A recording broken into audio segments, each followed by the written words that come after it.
की बात है, एक गांव में मोनू नाम का एक बड़ा ही सीधा सरल आदमी रहता था। वो अपने नाम की भांति बहुत ही भोला भाला था। मोनू केवट जाति का था और उसकी परिस्थिति भी काफी सामान्य थी। मोनू राम जी का बहुत बड़ा भक्त था। जब भी कोई उससे कुछ पूछता तो वो सीधे बोलता, रघुनाथ जी जाने। वो राम जी के अलावा किसी को जानता ही नहीं था। गांव में रघुनाथ जी का मंदिर था। वो हमेशा वहीं आया जाया करता था। एक दिन मोनू मंदिर से घर की ओर जा रहा होता है। तभी उसे गांव का एक व्यक्ति रोकता है। अरे मोनू भैया, क्या हाल है? सब रघुनाथ जी की कृपा है। भैया, अरे मैंने सुना है आपकी बेटी राधिका विवाह योग्य हो गई है। आप उसका विवाह क्यों नहीं करा देते? मैं तो कोशिश कर रहा हूँ, बाकी रघुनाथ जी जाने। वो तो ठीक है मोनू भाई, लेकिन पिता का भी एक फर्ज होता है। भैया, कोशिश में तो लगा हुआ हूँ, बल्कि एक लड़का भी देखाया हूँ और वहाँ बात भी तय हो गई है। लेकिन वही है कि आजकल हाथ में पैसा ही नहीं है और बिना पैसे के विवाह करना असंभव है भाई। मोनू भाई, यहाँ एक सेठ हैं, गिरधारी लाल। उनसे आप विवाह के लिए रुपया उधार ले लो। विवाह के बाद कमा कर रुपया चुका देना। कम से कम बिटिया का विवाह तो होगा। तुम सही कह रहे हो भाई, मैं अभी जाकर उनसे बात करता हूँ। काम बना तो ठीक, नहीं तो रघुनाथ जी जाने। व्यक्ति की बात सुनकर मोनू केवट सेठ गिरधारी के पास गया कुछ उधार रुपए मांगने। राम राम सेठ जी। राम राम मोनू, राम राम। आओ बैठो, बताओ कैसे आना हुआ? सेठ जी, मेरी बिटिया विवाह योग्य हो चुकी है और उसके विवाह के लिए 1 लाख रुपए उधार चाहिए थे। 1 लाख रुपए मिल जाएंगे मोनू, मिल जाएंगे। लेकिन एक बात ध्यान रखना, उन 1 लाख रुपए पर मैं हर साल जब तक तुम पैसे नहीं चुका देते 20% ब्याज लूंगा। मंजूर है? सेठ जी, सब मंजूर है। मंजूर है? ठीक है, फिर आगे की लिखा पढ़ी कर लेते हैं। सेठ जी ने ब्याज की सामान्य दर तय की लेखा पढ़ी हुई। उसके बाद मोनू रुपए ले आया। उन रुपयों से मोनू ने अपनी बेटी का विवाह धूमधाम से कराया। बेटी का विवाह हुआ, बेटी ससुराल को विदा हुई। उसके बाद मोनू ने घर छोड़ दिया और ज्यादातर समय गांव के रघुनाथ जी के मंदिर में बिताने लगा। इधर दूसरी तरफ वो काम के कर्जे का पाई पाई बटोरने लगा। 1 साल के अंदर ही उसने सभी पैसे बटोर लिए और वो रुपया लेकर सेठ जी को वापस करने पहुंच गया।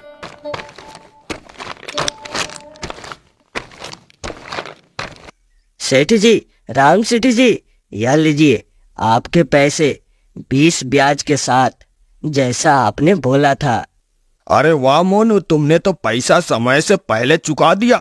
अब बढ़िया है। चलो, मैं इसकी रसीद बना देता हूँ। तुमने मुझे सूद समेत सारे पैसे लौटा दिए। लो मनु, पढ़ लो, क्या लिखा है इसमें? सेठ जी, रघुनाथ जी जाने, मैं कुछ नहीं जानता कि क्या लिखा है। मैं ठहरा अनपढ़ गवार, आपने लिख दिया, इतना ही काफी है मेरे लिए। अरे ये मोनू तो सच में बहुत भोला है रे। यह सही मौका है इसको पागल बनाने के लिए।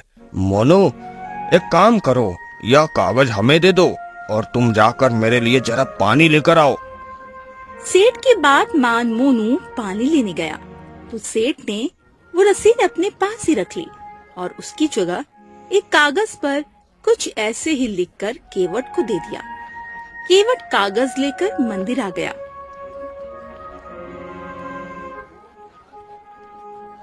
उसने रसीद रघुनाथ जी के चरणों में चढ़ाकर अपने कमरे में रख दी। अब वो बेफिक्र हो गया था। एक दिन मोनू घर की ओर जा रहा होता है। तभी सेठ गिरधारी उससे रोक लेते हैं। अरे मोनू, ओ मोनू, और रुको रुको। हाँ सेठ जी, बताइए। अरे मोनू, मैंने तुम्हें कुछ दिन पहले 1 लाख रुपए दिए थे। तुमने वो अभी तक लौटाई क्यों नहीं? अरे कैसी बातें कर रहे हैं सेठ जी, मैंने वो पैसे तो आपको कुछ दिन पहले ही लौटा दिए थे और उसके बदले आपने मुझे एक रसीद भी दी थी। भूल गए क्या आप? अरे कैसी रसीद? मैंने कोई रसीद नहीं दी थी तुम्हें। देखो भाई देखो, यह मोनू मुझसे पैसे लेकर लौटा नहीं रहा और मांगने पर इधर उधर की बातें कर रहा है। सेठ जी, आपको क्या हो गया है? आप झूठ क्यों बोल रहे हो? मैंने आपको पैसे लौटा दिए थे। मैं झूठ बोल रहा हूँ या तुम? मैं सच बोल रहा हूँ सेठ जी, आप झूठ बोल रहे हो। रघुनाथ जी की कसम। अच्छा, तो एक तो चोरी और ऊपर से सीना चोरी, तो फिर ठीक है, फिर तो पंचायत में मिलना तुम। अब वहाँ देखेंगे कौन सच बोल रहा है और कौन झूठ। इसके बाद सेठ गिरधारी ने भोले के भोलेपन का फायदा उठाने के लिए उस पर मुकदमा कर दिया। पंचायत ने दोनों पक्षों को बुलाया। हाँ बताइए, क्या समस्या है? सरपंच साहब, इस भोले ने मेरे से 1 लाख रुपए लिए थे और अब वापस नहीं दे रहा। मांगने पर कहता है कि मैंने रुपए चुका दिए हैं। मोनू, तुमने सेठ से उधार 1 लाख रुपए लिया था? हाँ सरपंच साहब, मैंने पैसे लिए थे, लेकिन मैंने सारे पैसे सूद समेत सेठ जी को लौटा दिए हैं। आपके पास इसका कोई सबूत है? हाँ सरपंच साहब, मेरे पास सबूत है। इन्होंने मुझे कागज में सब कुछ लिख कर दिया था। यह लीजिए। यह कोई सबूत नहीं है, इसमें तो कुछ लिखा ही नहीं है।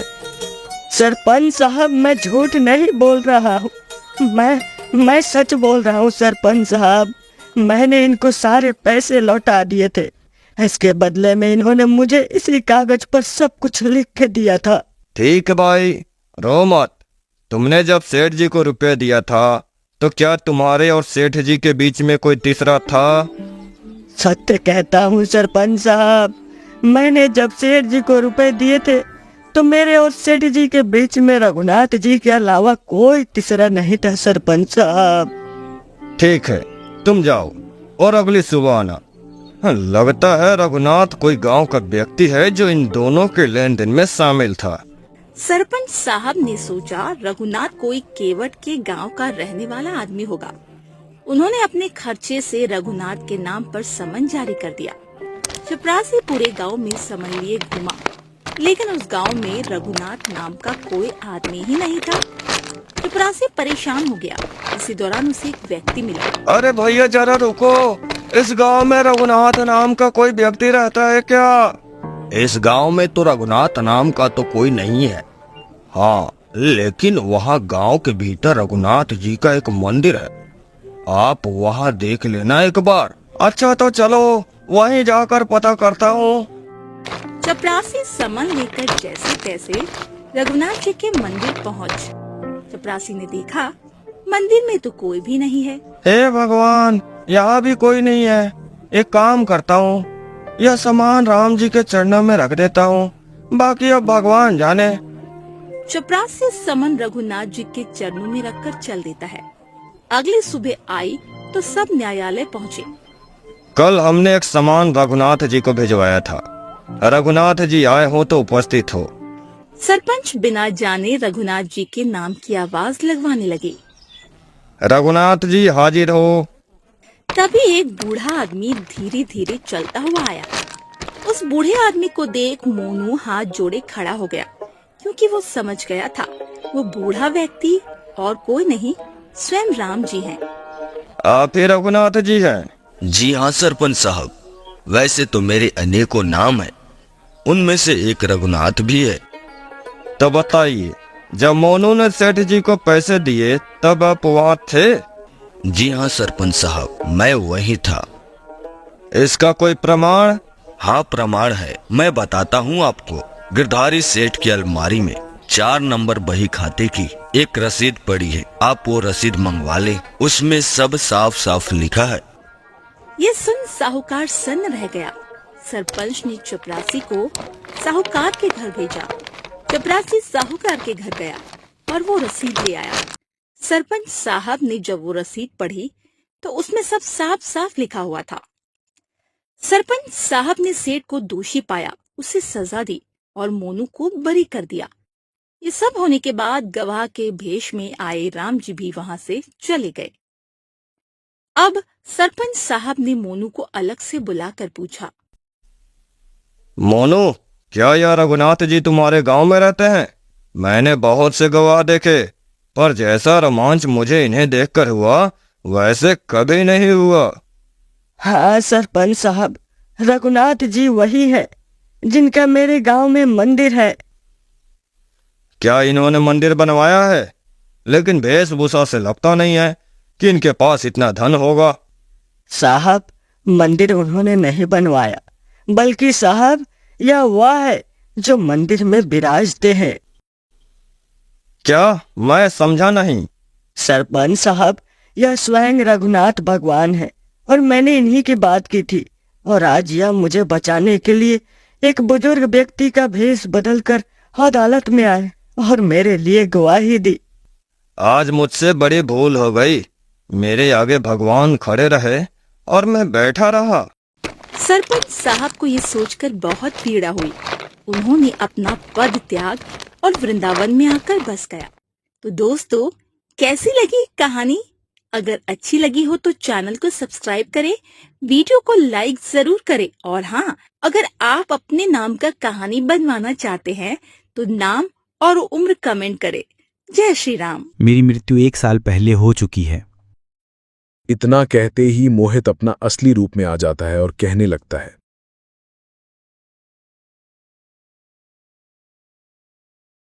बहुत समय पहले की बात है। हमराईपुर गांव में करण नाम का एक किसान रहा करता था।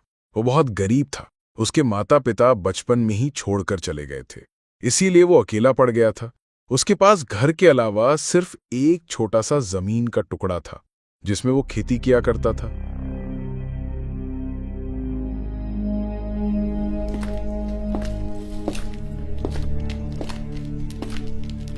एक दिन खेत से लौटते हुए अचानक उसे एक जाना पहचाना चेहरा नजर आया। वो उसका बचपन का दोस्त मोहित था, जो कई सालों बाद उससे मिलने आया था।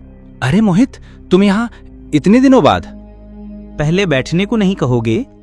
अरे हाँ हाँ, आओ बैठो। वो दोनों दोस्त बैठकर बातें करने लगे। अब बताओ, इतने दिनों बाद कैसे आना हुआ? कुछ खास नहीं है, मैं कुछ काम के लिए शहर गया था, उधर से लौटा तो सोचा तुमसे मिल लेता हूं। तुम बताओ, तुम कैसे हो? मैं ठीक हूं। और क्या हुआ है? हमेशा खुश रहने वाला आदमी आज इतना उदास क्यों है? कुछ नहीं दोस्त, दूसरे गांव में एक साहूकार हरिनाथ से कुछ पैसे उधार लिए थे। थोड़े थोड़े करके सब चुका दिया है, थोड़ा और बाकी है, कल जाकर दे दूंगा। तुम बताओ, शहर क्यों गया था? वही पैसों की काम। मुझे थोड़े बहुत पैसों की जरूरत पड़ गई थी, इसलिए मैं शहर अपने बैंक गया था। वहां गया तो बैंक में पैसे खत्म हो गई थी, इसलिए वापस लौटना पड़ा। तो फिर कल भी शहर जाओगे? हाँ, कल भी बैंक जाना पड़ेगा। लगता है रात हो गई है, मुझे घर की ओर चलना चाहिए। रात तो बहुत हो गई है, आज रुक जाते तो अच्छा होता। नहीं दोस्त, मैं रुक नहीं सकता, मुझे चलना चाहिए। फिर मोहित अपने दोस्त से बात करके घर की ओर चल देते हैं। अगले दिन करण साहूकार हरिनाथ का बाकी पैसे देने के लिए उसके घर की ओर चल देता है। साहूकार हरिनाथ जी, क्या आप घर पर हैं? हाँ, अंदर आओ करण, बैठो।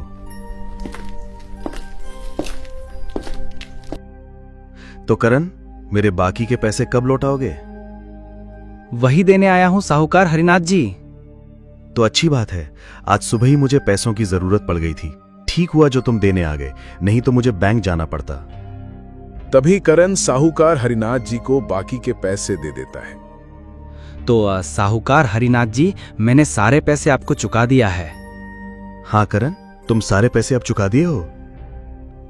ठीक है साहूकार जी, मैं आप चलता हूं। ठीक है, जाओ। करण पैसे देकर वहां से चल देता है। चलते चलते उसी दोस्त का बहुत याद आ रही थी जो उसे कल शाम में मिलने आया था। तभी करण चलते चलते थक जाता है और एक पेड़ के नीचे बैठ जाता है। तभी करण सोचता है, रास्ते में दोस्त का घर पड़ता है, एक बार भेंट कर लूंगा तो अच्छा होगा। कुछ देर बाद करण दोस्त के घर की ओर चल देता है। तभी करण घर के अंदर चला जाता है। घर के अंदर में दोस्त का तस्वीर को देखते ही उसका दिमाग काम करना बंद कर देता है। चाचा, ये मेरे दोस्त के फोटो पर ये क्यों लगाए हुए हैं? तुम्हें नहीं पता बेटा, मेरे बेटे की मृत्यु 1 साल पहले हो चुकी है। वो कैसे चाचा? मेरे दोस्त की मृत्यु कैसे हुई? पता नहीं बेटा, शहर गया था बैंक से पैसे लाने, लेकिन शाम को उसका मृत शरीर घर पहुंचा। पता नहीं क्या हुआ उसके साथ। तुम बताओ बेटा, तुम्हें यहां कैसे आना हुआ? ऐसा कुछ नहीं चाचा, दूसरे गांव के साहूकार हरिनाथ का पैसे बाकी रह गया था, वही देने गया था। सोचा रास्ते में दोस्त का घर आता है, एक बार भेंट कर लेता हूं। लेकिन क्या? लेकिन दरअसल चाचा, मोहित कल शाम को मेरे घर आया था। घर आया था? तुम ये क्या बोल रहे हो? ऐसा कैसे हो सकता है? मेरे बेटे को मरे 1 साल हो चुका है। चाचा, मैं सही कह रहा हूँ। कल शाम को मोहित मेरे घर आया था। हम दोनों को बातें करते करते रात हो गई थी, लेकिन रात होने के बावजूद भी वो नहीं रुका, वो चला गया। चला गया? कहाँ चला गया? वो कह रहा था कि मुझे घर जाना है, उसके आगे कहाँ गया मुझे नहीं पता। मुझे विश्वास नहीं हो रहा बेटा कि तुम सही बोल रहे हो कि गलत। मुझे खुद यकीन नहीं हो रहा है चाचा कि ये मेरे साथ क्या हो रहा है। जिस दोस्त के साथ कल शाम को बैठकर बातचीत हो रही थी, आखिर वो कौन था? ये सोचकर हमारा सर दर्द करने लगा। ठीक है चाचा, मैं चलता हूँ, नहीं तो रात हो जाएगी। शाम होने के कारण करण वहां से चल देता है। चलते चलते रास्ते में वही बात उसे बहुत परेशान कर रही थी कि आखिर वो कौन था जो शाम को मेरे घर आया था, जो मुझसे बातें कर रहा था। यही सोचते सोचते करण घर पहुंच जाता है। तभी रात हो जाता है और करण सो जाता है। तभी आधी रात करण की आंखें खुल जाती हैं। करण को ऐसी आवाजें आ रही होती हैं मानो गेट पर कोई है। करण बहुत ही डर जाता है। पता नहीं इतनी रात को दरवाजे के पास कौन है। तभी करण उठ खड़ा होता है और गेट पर जाकर चेक करने लगता है। अरे कौन हो भाई? इतनी रात को दरवाजे को ठकठका क्यों रहे हो? अरे करण, मैं हूं तुम्हारा दोस्त मोहित। मोहित, तुम यहाँ आधी रात को क्यों आए हो? अरे करण, तुम अंदर से ही पूछोगे क्या? दरवाजा नहीं खोलोगे? हाँ क्यों नहीं, मैं आ रहा दरवाजे खोलने। मोहित, आज मैं साहूकार हरिनाथ को बाकी बचे पैसे देने गया था। तभी मैं वापस आते समय तुम्हारे घर भी गया था। वहां भेंट तुम्हारे पिताजी से हुई। ओह अच्छा, क्या कहा मेरे पिताजी ने मेरे बारे में? उन्होंने कहा बैंक गया था पैसे निकालने, लेकिन शाम को तुम्हारा मृत शरीर घर पहुंचा। क्या यह सच है मोहित? तुम्हारी मृत्यु हो गई है। हाँ दोस्त, मेरे पिताजी ने सही कहा। मेरी मृत्यु 1 साल पहले हो चुकी है। इतना कहते ही मोहित अपना असली रूप में आ जाता है और कहने लगता है, दोस्त, मेरी आत्मा को मुक्ति नहीं मिल रही है। मेरी आत्मा भटक रही है, इसीलिए मैं तुम्हारे पास मदद लेने आया हूं। क्यों? ऐसा क्या हुआ था तुम्हारे साथ? तुम्हारी मृत्यु कैसे हुई? तुम्हारी आत्मा भटक क्यों रही है? दरअसल दोस्त, बैंक से पैसा लेकर घर जा ही रहे थे, तभी किसी ने मुझे गोली मार दिया और मेरी वही मृत्यु हो गई। दोस्त, जिसने तुम्हें गोली मारी, क्या तुम उसे पहचानते हो? आखिर वह कैसा दिखता है? नहीं दोस्त, अंधेरे होने के कारण मैं उसे देख नहीं पाया। तो दोस्त, तुम्हें अब तक मुक्ति क्यों नहीं मिल रही है? आखिर क्या कारण हो सकता है? क्या कोई काम अधूरा रह गया है जो तुम्हें पूरा करना है? तुम मुझे बता सकते हो। हाँ दोस्त, जिस दिन मुझे गोली लगी थी, उसी दिन जो पैसे लेकर मैं आ रहा था, मैं एक पेड़ के नीचे उस पैसे को छिपा दिया। अच्छा, तो मैं क्या कर सकता हूँ दोस्त? तुम्हारी मदद कैसे कर सकता हूँ? और उस पैसे को क्या करोगे? वो पैसे तुम मेरे पिताजी को दे देना, ताकि बुढ़ापे का सहारा बन जाए, क्योंकि मैं पिताजी को अकेला छोड़ दिया हूँ। मैं अपने पिताजी का सहारा भी नहीं बन पाया। मैं कितना नालायक बेटा हूँ। तो मोहित, पैसे किस पेड़ के नीचे छुपाए हो? मुझे वहां पे लेके चलो, ताकि मैं उस पैसे को सही सलामत तुम्हारे पिताजी को दे सकूं और तुम्हारी आत्मा को मुक्ति मिल सके।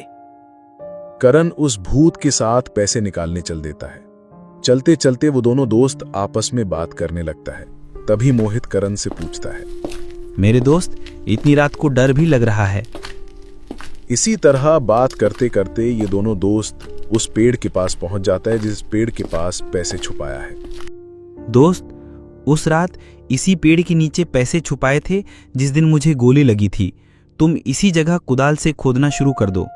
हाँ हाँ दोस्त, मैं इसी जगह खोदना शुरू करता हूँ। तभी करण उस पेड़ के नीचे कुदाल से गड्ढा करना शुरू कर देता है जिस जगह मोहित पैसे छुपाए थे। गड्ढा करते करते करण को उस जगह पैसे मिल जाते हैं। करण को पैसे मिलते ही उसका दोस्त हवा में गायब हो जाता है। लगता है दोस्त चला गया। अब मैं इस पैसे को उसके पिताजी के पास सही सलामत पहुंचा देता हूँ। इतनी रात को उसके पिताजी सो रहे होंगे। एक काम करता हूँ, सुबह होते ही उसके पिताजी को पैसे वापस दे दूंगा। इतना कहते ही करण पैसे लेकर घर की ओर चल देता है। अगले दिन करण उस पैसे को लेकर अपने दोस्त के घर जाने लगता है। करण पहुंचते ही ये पैसे तुरंत उसे दे देता है। बेटे, ये पोटली मुझे क्यों दे रहे हो?